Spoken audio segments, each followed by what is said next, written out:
O corpo do soldado francês morto no sábado no sul do Líbano foi repatriado para a França. Com 40 anos e pai de 2 crianças, o sargento-mor Florian Montoriot estava a aproximar-se do fim da carreira militar e preparava-se para deixar o exército em breve. Antes do caixão ser carregado num avião militar, foi realizada uma cerimónia na base do Aeroporto Internacional de Beirute.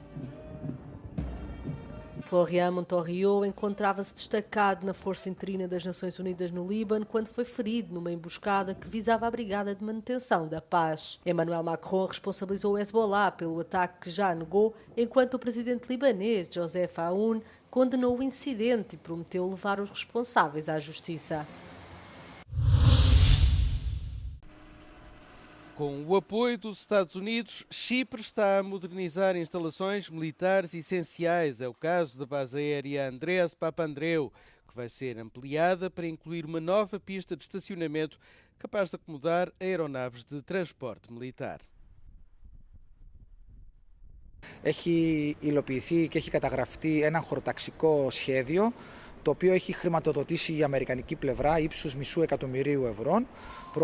Προχωρούμε στην προμελέτη και στη μελέτη, η οποία θα κοστολογήσει το όλο πρόγραμμα, που είναι αρκετά εκατομμύρια ευρώ, με στόχο η έναρξη των εργασιών να είναι εντός του 2027. A principal base naval de Chipre, Evangelos Florakis, vai ter um novo heliporto capaz de receber helicópteros como o Chinook, usados para a retirada de deslocados de zonas de conflito. A base vai também acolher navios de guerra de maiores dimensões. Οι δυνατότητες οι οποίες προορίζονται να μπορεί να έχει ναυτική βάση είναι η φιλοξενία σκαφών μέχρι επίπεδου φρεγατών, κορβετών. Δεν μιλάμε για αεροπλανοφόρα. Είναι πλοία τα οποία παρέχουν ασφάλεια, ευρύν ασφάλεια και αεράμινα στις περιοχές όπου εκτελούνται τέτοιου είδους επιχειρήσεις εκκένωσης αμάχων. As obras devem começar no ano que vem. Pelo menos 3 pessoas foram mortas num novo ataque dos Estados Unidos a um barco usado alegadamente para o transporte de droga no Mar das Caraíbas. Washington insiste que está a combater narcoterroristas numa tentativa de impedir a entrada de estupefacientes em solo norte-americano. A série de ataques voltou a intensificar-se na última semana. A destruição de embarcações em águas latino-americanas começou no início de setembro do ano passado. Já matou pelo menos 181 pessoas. As Forças Armadas dos Estados Unidos ainda não apresentaram provas conclusivas de que as embarcações alvejadas transportem droga. Foram também lançadas ofensivas destas no Oceano Pacífico Oriental. Especialistas em direito sustentam que estas operações são ilegais.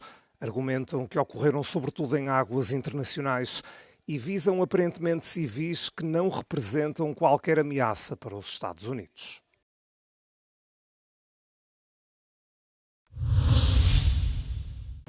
Os búlgaros votaram no domingo nas 8ª eleições legislativas em 5 anos e desta vez parece que o país está pronto para a mudança. Com mais de 60% dos votos contados, o partido Bulgária Progressista de Rumen Radev confirmou o favoritismo. Segundo os resultados oficiais da Comissão Eleitoral Central do país, Radev segue na liderança com 45% dos votos e uma surpreendente maioria absoluta de pelo menos 132 lugares parlamentares em 240 possíveis. O partido ficou à frente da coligação liberal de centro-direita PPDB, que obteve 15% dos votos, e do partido Gerb de Boyko Borisov, que obteve 13% dos votos, de acordo com a Comissão Eleitoral. Numa primeira reação, Radev sublinhou que o povo rejeitou a arrogância dos partidos antigos. Depois de renunciar à presidência do país em janeiro, Radev prometeu desmantelar aquilo que chama de sistema oligárquico. Em termos políticos, o líder búlgaro opõe-se ao envio de armas para a Ucrânia e procura estreitar os laços com o Kremlin, mas garantiu que o país irá manter todos os esforços para continuar no seu caminho europeu, reforçando que uma Bulgária e Europa fortes precisam de pensamento crítico e pragmatismo. Um atirador matou 8 crianças e feriu 2 mulheres em Shreveport, no noroeste do Louisiana, nos Estados Unidos. Os menores tinham entre 1 e aproximadamente 14 anos. A polícia identificou o suspeito, um homem de 31 anos que também morreu, Acredita-se que ele fosse o pai de 7 das crianças abatidas no que a polícia descreve como tendo sido um desentendimento doméstico.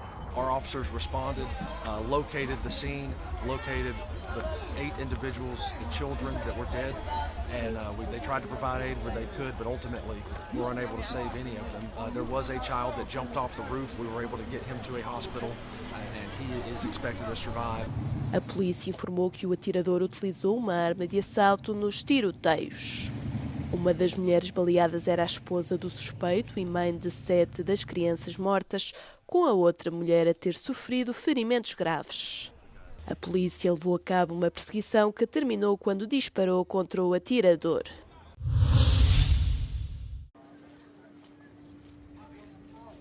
Um incêndio devastou uma cidade costeira na parte malaia da ilha de Bornéu. Pelo menos 1000 casas foram destruídas e mais de 9000 pessoas foram obrigadas a fugir. O incêndio deflagrou na manhã de domingo, hora local, no distrito de Sandakan e propagou-se rapidamente pelas casas de madeira devido aos ventos fortes. As pessoas desalojadas foram transportadas para abrigos temporários. Segundo um responsável local, a tragédia poderá ter sido causada por um incêndio numa cozinha, mas as autoridades ainda não confirmaram oficialmente esta hipótese.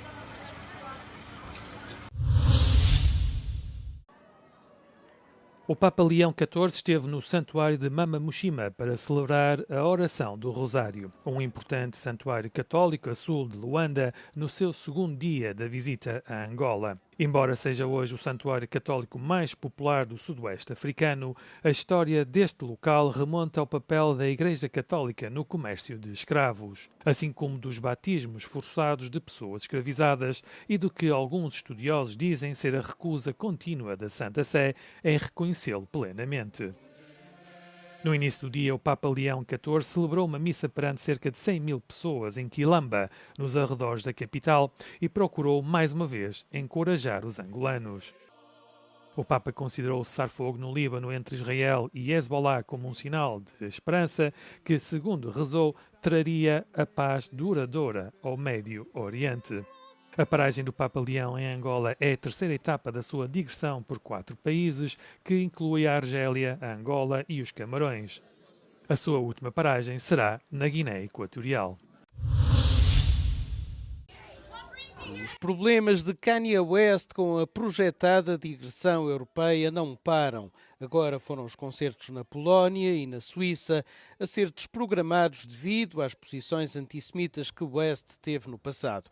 Os concertos anteriormente agendados pelo controverso rapper no Reino Unido e em França tinham já sido cancelados. West deveria atuar no estádio da Silésia, em Chorzów, nos arredores de Katowice, na Polónia, a 19 de junho. Esta seria a primeira atuação no país em 15 anos. No sábado, o Futebol Clube de Basileia, na Suíça, responsável pelos concertos e eventos no estádio St. Park, decidiu contra o concerto de West previsto para junho. Estes últimos cancelamentos seguem-se à decisão do governo do Reino Unido de proibir a entrada do rapper no país e ao subsequente cancelamento do Wireless Festival deste ano, bem como ao adiamento do concerto do West previsto para o estádio Vélodrome, em Marselha, em França. Após o cancelamento do concerto em França por pressão do governo do país, West escreveu na plataforma X que está arrependido dos erros e sabe como é difícil aceitar a sinceridade do compromisso em repará-los. Escreveu ainda: assumo total responsabilidade pelo que é da minha responsabilidade, mas não quero colocar os meus fãs no meio disto.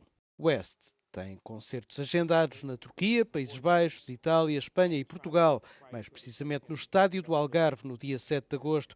Mas tendo em conta a recente onda de cancelamentos, especula-se que toda a parte europeia da digressão seja cancelada. No Louvre assistimos a um encontro entre dois gigantes da escultura, Miguel Ângelo e Rodin.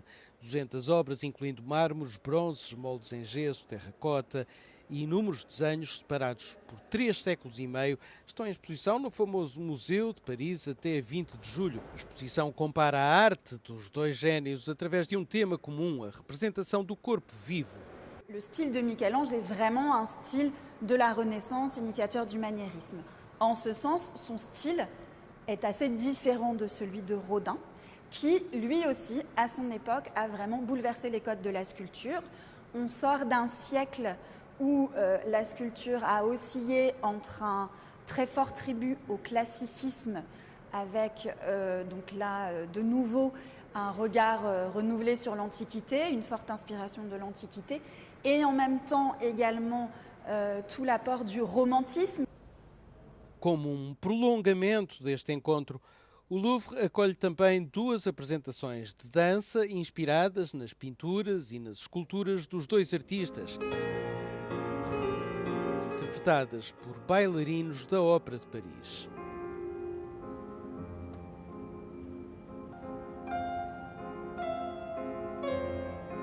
Nous avons imaginé un spectacle consacré à des duos. Pourquoi? Parce que cette exposition, d'une certaine manière, c'est un duo entre 2 grands sculpteurs.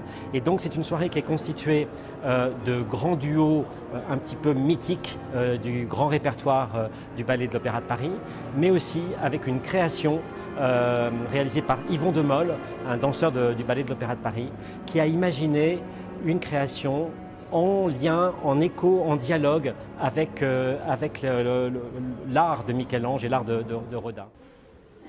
Ao reunir Miguel Ângelo e Rodin, o Louvre oferece uma exploração interdisciplinar da história da escultura e mostra como esta questão da representação dos corpos vivos é algo que atravessa os séculos.